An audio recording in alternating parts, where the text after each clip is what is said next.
गुरु सखी जी, क्या ये गीता वर्जन में जो लिखा है कि युधिष्ठिर ने कुत्ते के चक्कर में जन्नत जाने से इनकार कर दिया था या पांडु जन्म चले गए थे? बाकी क्रिटिकल एडिशन में भी ऐसा ही है? प्लीज़ थोड़ी-सी रहनुमाई फरमा दीजिए, इसके बारे में मैं काफ़ी ज़्यादा परेशान हूँ।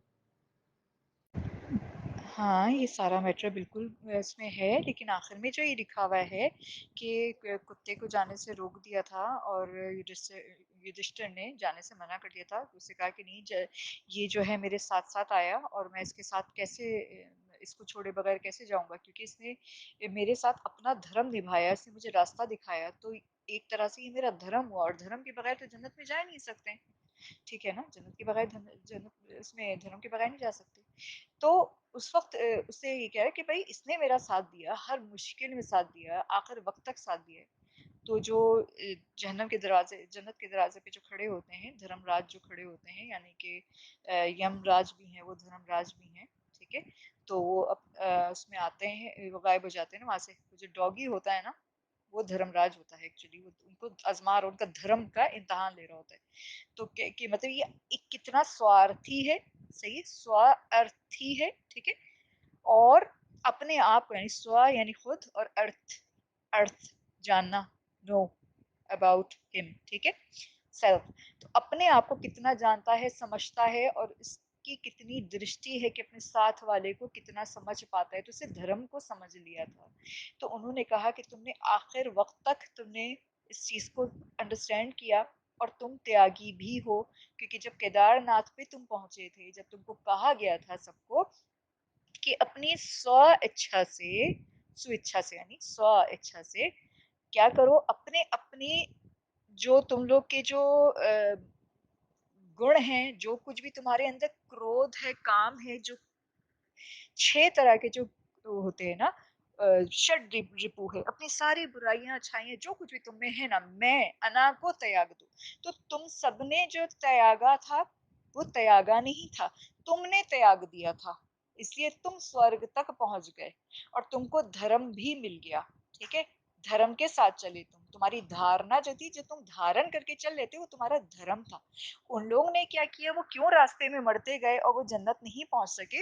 इसलिए नहीं पहुंच सके कि उन्होंने अपनी मैं नहीं छोड़ी थी, अपनी खुद ही नहीं छोड़ी थी, ठीक है। अपनी ईगो नहीं छोड़ी थी, वो टूटे नहीं दीन के लिए, धर्म के लिए टूटे नहीं वो लोग, ठीक है। जो धर्म के लिए टूटता है, जो दीन के लिए टूटता है, जन्नत उसको मिलती है, जन्नत का रास्ता उसके लिए आसान हो जाता है, ठीक है। ये सारी बातें हुई, और फिर क्या हुआ कि वो जन्नत में प्रवेश कर गए, ठीक है। आगे की थोड़ी सी स्टोरी, कि जब वहां जाते हैं तो वो देखते हैं कि वहां तो सारे के सारे कौरव है मौजूद, ठीक है। सारे के सारे कौरव मौजूद हैं, लेकिन वहां पे पांडव नहीं है। तो कहते हैं कि ये सारा, ये जो सामने खड़ा हुआ है, दुर्योधन है, ये लोग सब लोग है, ये लोग क्यों है? ये तो वो भी नहीं थे, धार्मिक भी नहीं थे बहुत, ये तो उसमें थे, बिल्कुल अलग ही पक्ष में थे, और उन्होंने सारी चीजें की। लेकिन मेरे भाई जो थे, वो लोग कहाँ हैं, मेरी बीवी कहाँ है, पत्नी कहाँ है? उन्होंने कहा वो तो जहन्नम में है। तो उन्होंने कहा कि उसने तो धर्म का साथ दिया था, और इन लोगों ने तो धर्म का साथ नहीं दिया था। तो उन्होंने कहा कि एक्चुअली एक्चुअली दोनों का जो था कॉन्सेप्ट ऑफ फेथ तो एक ही था, पक्ष में तुम लोग अलग थे, लेकिन दुनिया की जो जो क्षेत्र था, कुरुक्षेत्र, वहां जंग हुई, ठीक है, युद्ध हुआ। लेकिन तुम्हारे भाइयों ने क्या किया? देखो, जंग में दोनों तरफ से क्या होता है, वॉर हो रही होती है, हमला हो रहा होता है, लेकिन एक तो मरेगा, ठीक है। लेकिन तुम्हारे भाइयों ने जो मारा ना, बर्बरियत दिखाई थी। जैसे भीम ने जब मारा तो क्या किया था, फाड़ दिया था उसको, ठीक है, फाड़ दिया था, खून निकाला था, खून पिया, ठीक है। यज्ञ सेनी जो थी, पार्वती ये जो थी, द्रौपदी जो थी, उसने अपने बालों को सींचा खून से, और फिर उसने अपनी जटाओं का जूड़ा बांधा, ठीक है ना, उसे जूड़ा बांधा। तो कहने का मकसद ये है, इन लोगों ने बर्बरियत दिखाई थी, इन लोगों ने अपना कौशल नहीं दिखाया था, अपनी योग्यता नहीं दिखाई थी, इन लोगों ने गुरूर दिखाया था, ठीक है, बर्बरियत दिखाई थी। तो क्या हुआ, हक पे होते हुए भी, क्योंकि जंग में जब कत्ल किया जाता है, लाशों के मुसले नहीं किए जाते, नाक नहीं काटी जाती, बदन के हिस्से नहीं काटे जाते, उनको फाड़ा नहीं जाता, कलेजे नहीं चपाए जाते। ये मना है दीन में, धर्म शास्त्र इसको मना करते हैं कि दरख्तों को आग लगाओ, तुम बूढ़े लोगों को तंग करो, तुम विधवा या बच्चों या औरतों को तंग करो, है ना? घरों को जला दो, अमलाक को जला दो, मना करता है इससे शास्त्र, यानी शरीयत मना करती है, अल्लाह रब्बुल इज़्ज़त का कानून मना करता है। लेकिन इन्होंने क्या किया था, हर वो चीज़ की जिससे सामने वाले को शदीद अज़ियत पहुँचे, तड़पा-तड़पा के मारा, ठीक है?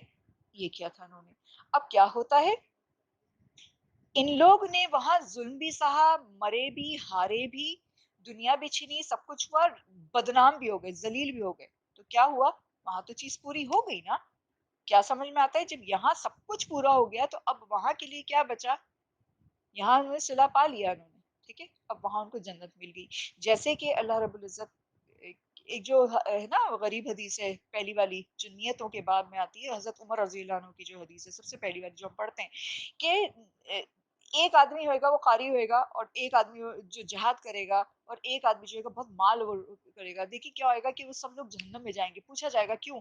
तो कहेंगे, अल्लाह रब्बुल इज़्ज़त फरमाएगा कि तुमने दुनिया में कुरान पढ़ा था और तुम चाहते थे, नियत तुम्हारी क्या थी कि तुम हाफ़िज़ कहलाओ या क़ारी कहलाओ, तो नसीब हुआ, तुमको मिल गया। तुमको वो चीज़ मिल गई, नेम फेम मिल गया तुमको। तो अब यहाँ तुम्हारा कोई हिस्सा नहीं है। इसी तरीके से जहाद में तुम गए, तुमको क्या कहलाना था, मुजाहिद, ठीक है? या मुहाजिर, ठीक है? ये चीज़ें तुमको कहलानी थी तो तुमको मिल गया। वहाँ तुम्हारा कोई हिस्सा नहीं है। तो वो माथे से पकड़ के जहन्नम में डाल दिया जाएगा, दिस इज़ नियत, ठीक है? तो गीता भी यही बता रही है, नियत बताती है, हमको हमारा धर्म बताती है, हमको हमारे कर्म बताती है। ठीक है, हमारी धारणाएं बताती है, यानी हमारे इंटेंशंस, अटेंशन और इंटेंशन, ये सारी चीजें बताती है। तो जब ये बताती है तो ये समझने की जरूरत है, ठीक है? कुत्ता तो ऐसा था ही नहीं ना, ठीक है? जो असहाबे कहफ का भी जो कुत्ता था वो भी क्या था एक्चुअली, वो भी क्या था, उन्होंने क्या कहता नहीं, अगर ये भी हमारे साथ आ रहा है और दीन के रास्ते पे आ रहा है, हम भी तो जा रहे हैं ना, तो हमारा साथ क्यों आने दो उसको, ठीक है, आने दो। तो इसी तरीके से इसने, ये रिश्ते ने भी साथ ले लिया था कि भाई आ रहा है इतने टाइम तक साथ चला है, तो ये क्यों नहीं, अगर ये भी फर्ज करो इस उसमें कर्क योनि में अगर पैदा हो गया है, सॉरी मुझे नाम याद नहीं आ रहा हिंदी में क्या कहते हैं डॉगी को, है ना? तो पैदा हो गया इस योनि में, तो कोई बात नहीं, ये भी मोक्ष के रास्ते पर है, हम भी मोक्ष के रास्ते पर हैं, तो ये क्यों ना जाए? इसको भी आने दो, हम कौन होते हैं रोकने के लिए? जब भगवान ही बुला रहा है, परमेश्वर ही बुला रहा है, तो हम इसको क्यों रोकें? चलो, ठीक है?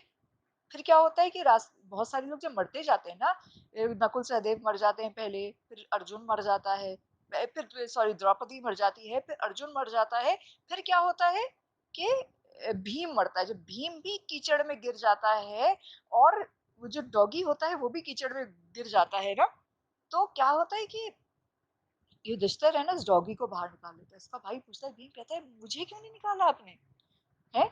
ज्येष्ठ आपने मुझे ही क्यों नहीं निकाला? तो कहते हैं कि भीम, तुम बहुत ताकतवर हो, तुम पवन पुत्र हो, तुम हनुमान के भाई हो, तुम बहुत ज्यादा, तुम महाबली हो ना, और तुमने अभी तो कहा कि मैं महाबली हूँ, मैं सब कुछ फोड़ दूंगा, मैं पहाड़ नष्ट कर दूंगा, मैं ये कर दूंगा, मैं नया रास्ता बना दूंगा, तो तुमने नया रास्ता तो बना दिया। अब जब तुम गिर गए हो इसके अंदर, तो तुम अपने कौशल से, अपनी ताकत से तुम बाहर आ सकते हो, तो तुम आ जाओ मेरे भाई।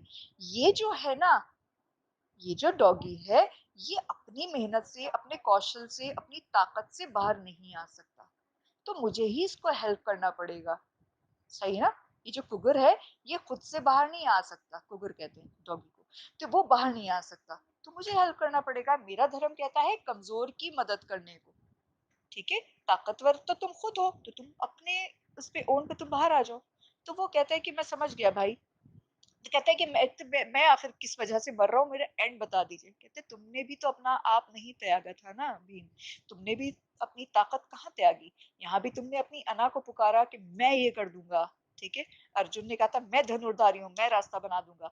उसने, द्रौपदी ने क्या कहा था कि मैं ही आपको हमेशा सारी जिंदगी गाइड करती आई हूँ, तुम सबको मैं लेकर चली हूँ, यहाँ भी मैं रास्ता दिखाऊंगी, ठीक है? यहाँ भी मैं रास्ता दिखाऊंगी, मैं, किसी ने मैं नहीं त्यागी थी, ठीक है? किसी ने भी मैं नहीं त्यागी थी, उसने भी मैं त्यागी थी, तो ये है, ठीक है?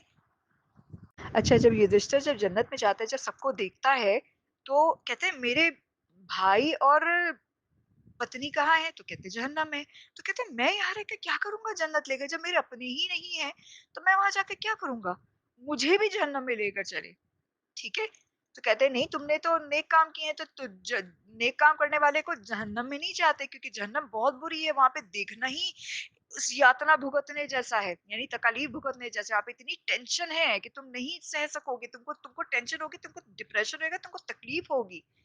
तो तो जो जन्नत में आ जाता है वो जहन्नम में नहीं जाता कि नहीं कोई बात नहीं, मुझे बस अपनी अपनी फैमिली के पास जाना है। वहाँ उसको लेकर जाया जाता है, वहाँ देखता है अज़ाब देखता है कि मुँह चीरा जा रहा है, द्रौपदी के हाथ खींचे जा रहे हैं, उसको तोड़ा जा रहा है भीम को, ठीक है? अर्जुन का मुँह चीरा जा रहा है इससे नेज़ों से और बहुत कुछ। फिर वो कहते हैं नकुल और सहदेव कहाँ हैं? तो है ना वो कहते हैं आओ तुमको दिखाओ कि नहीं, नहीं वो फूल से बच्चे मैं नहीं देख सकता उनको इस तरह से करते हुए। ठीक है? फिर है ना बहुत रोता है तो कहता है कि इन लोगों को माफ़ कर दो और इतनी यातनाएँ इन्होंने सह ली हैं, ये कर दी हैं और मैंने अगर ज़रा-सी भी अगर नेकी की है, ठीक है? एक आदमी जो हाफ़िज़ होएगा और ये होएगा 10 लोगों की सिफ़ारिश कर सकता है, एक आदमी जो यूँ है ना सिफ़ारिश, तो सिफ़ारिश करता है वो तो 4 ही लोग थे ना, ठीक है ना? 4-5 ही लोग थे। तो सिफ़ारिश करता है, वो करता है कि मैंने मेरी अगर ज़रा-सी भी नेकी कुछ अगर लगती है तो उसके बदले सदक़े में इनको माफ़ कर दो और इस तरह से कर दो, इनको भी स्वर्ग में दे दो। तो कहते हैं कि ना नहीं तो मुझे भी इसी में झोंक दो, ठीक है? मुझे भी इसी में झोंक दो। क्योंकि मैं भी तो था इनके साथ, मैं भी तो था और मैं और गलती तो मैंने और कहते हैं कि तुम लोगों ने मुझको क्यों नहीं किया? तो कहते हैं कि तुम्हारी कोई गलती नहीं। कहते हैं नहीं, नहीं मेरी गलती थी। कहते हैं नहीं, नहीं मेरी गलती थी। मैंने भी तो गलती किया है जब अश्वत्थामा सही है गौर से सुनिएगा। जब अश्वत्थामा को जब मरने की जब बात जब की गई थी कि ना द्रोणाचार्य के सामने कि अश्वत्थामा मर गया है, तो मैंने क्या कहा था? मैं चुप रहा था, जबकि मुझे पता था कि अश्वत्थामा नहीं मरा है और ये द्रोणाचार्य जो हैं सुन कर के टूट जाएँगे और फिर उनको उनकी गर्दन उतार ली जाएगी, इनको मार दिया जाएगा, ठीक है? तो जब वो हुआ था तो मैंने ना दिल में बोला था हाँ, अश्वत्थामा हाथी, ठीक है? मैंने दिल में बोला था, मैं वो था, मुझे बुरा लग रहा था, लेकिन बहरहाल मैं चुप तो रहा था ना, तो मैंने भी तो गुनाह किया है, मैंने भी तो जुर्म किया है। तो धर्मराज बोलते हैं दैट्स इट यही तो बात है, तुमको ये यातना जो मिली ना जहन्नम में आ करके, तुम क्या समझ रहे हो? जन्नत में आकर के कोई जहन्नम में नहीं जाता है। तुमको जन्नत लाया गया, पहले दिखाया गया कि सारे के सारे कौरव वहाँ मौजूद हैं। तुमको उस बात पे तुम्हारा दिल कुढ़ा, तकलीफ हुई, फिर तुमको पता चला कि सारे लोग जहन्नम में चले गए तुम्हारे भाई और पत्नी। उस पे तुम्हारा दिल कुढ़ा, फिर तुमको वहाँ जा कर के वो यातनाएँ दिखाई गईं, वो तकालीफ, वो अज़ाब, जहन्नम की पीप, गंदगी, ठीक है, आग दिखाई गई।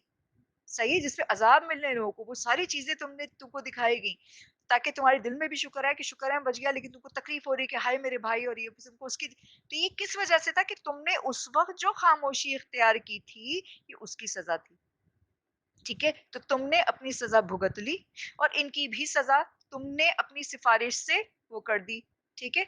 अब क्या है कि इनके चूँकि अच्छे पुण्य मतलब पुण्य शुभ कार्य बहुत हैं और ये इनकी गलतियाँ थी, जो कुरुक्षेत्र में जो उन्होंने किया था, तो उसकी यातना मिल रही थी इनको, अच्छी खासी मिल गई, फिर तुमने सिफ़ारिश भी कर दी, तो इनकी निजात होगी, इनके मोक्ष हो गया है। तो सब लोग अब धुल जाओ, वैतरणी में नहाओ, यानी हौज़ कौसर में और क्या करो, जाकर पानी पीकर अब तुम लोग जन्नत में चले जाओ हमेशा के लिए, ठीक है? तुम सबके दिल धो दिए हैं और कौरवों के भी दिल धो दिए हैं और क्या हो जाएगा कि अब तुम सब भाई-भाई हो जाओगे, मोहब्बत करोगे, जैसे दुनिया में रहना था तुम लोगों को, अब तुम जन्नत में वैसे रहोगे, ठीक है? और वहाँ जिनका सबसे बड़ा भाई होता है, जो करण होता है, उसको वहाँ पे राजपाट मिल जाता है क्योंकि उसी का हक था, वो जो कि अपने हक के लिए कभी भी नहीं लड़ा था। सही है, वो बेचारा हमेशा सूतों के लिए लड़ता रहा, हमेशा उसके लिए लड़ता रहा, कभी भी अपने पक्ष में, अपने ही उसके लिए कभी नहीं लड़ा लड़ा वो, ठीक है? और अपने ही कौशल पे बेचारा वो अंगराज बना, ठीक है? गीता में जो सबसे अच्छा पार्ट सीखने का है, वैसे तो बहुत कुछ है ना, बहुत कुछ सीखने के लिए है, बात-बात, जगह-जगह सीखने के लिए है, लेकिन जो सबसे अच्छा पार्ट जो मुझे लगता है ना, वो एक तो गुणों की पहचान है, वर्णों की पहचान है और जो बात करने का जो अंदाज़ है ना, सबसे ज़्यादा ये कि पार्थ मैं कर नहीं पाऊँगा, मुझसे होगा नहीं ये, ठीक है? मुझसे होगा नहीं, क्यों नहीं होगा? क्योंकि सामने मेरे जो हैं ये लोग बैठे हैं, मेरे लोग हैं, मैं कैसे कर पाऊँगा?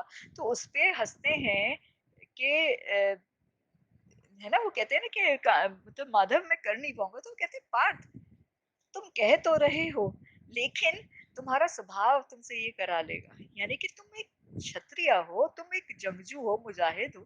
तुम आए हो मैदान में, इतने साल से तुमने पाला है, तुम्हारे जब पाला पड़ेगा ना इनसे, सामने जब आओगे ना, तो तुम्हारे जो सारे धनुष से जो निकलेंगे ना सारे, तुम धनुर्धारी हो, तुम सारा उसके ऊपर मार दोगे, तुम कर लोगे, ठीक है? यानी तुम्हारा स्वभाव तुमसे करा लेगा। तो हम जो होते हैं, हम लाख कुछ कहें, हम ये, हम वो, हम फलाना-ढिमका, हमारा जो असल में जो स्वभाव होता है ना, वो हमसे उस वक़्त जो हमारी सिचुएशन जो हम पर गुज़रती है ना, वो करवा लेता है हमसे, ठीक है? तो हमारा जो असल जो गुण है, वो क्या है? रजो है, तमो है या सतो है या सत्व रजस सतत तमस क्या है हमारा? हम कौन क्या है? हम इग्निशन वाले हैं या हम फ्लो वाले हैं या हम तमस तमस बिल्कुल हम वो हैं, क्या हैं हम?